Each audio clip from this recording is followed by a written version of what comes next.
Hi all, welcome to football arena. ഈ summer transfer ജാലകത്തിൽ Real രണ്ടും കൽപ്പിച്ചാണ് ഇറങ്ങി തിരിച്ചിരിക്കുന്നത്. കൂടുതൽ താരങ്ങളെ അവർ സ്വന്തമാക്കുകയാണ്. ഡീൻ ഹുയ്സണെ കൊണ്ടുവന്നു, ട്രെൻറ്റിനെ സ്വന്തമാക്കിയിട്ടുണ്ട്. ആൽവരോ കരേറസിന്റെ പ്രഖ്യാപനം ഉടൻ തന്നെ ഉണ്ടാകും എന്നാണ് പ്രതീക്ഷിക്കപ്പെടുന്നത്.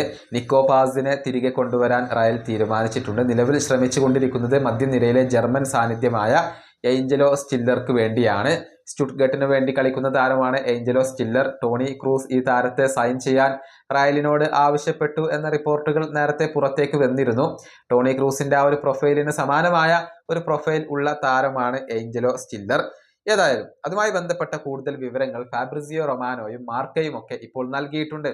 അതായത് ഏഞ്ചലോ സ്റ്റില്ലർക്ക് റയലിലേക്ക് വരാൻ താല്പര്യമുണ്ട്. അദ്ദേഹം ക്ലബിനോട് യെസ് പറയാനുള്ള ഒരുക്കത്തിലാണ്.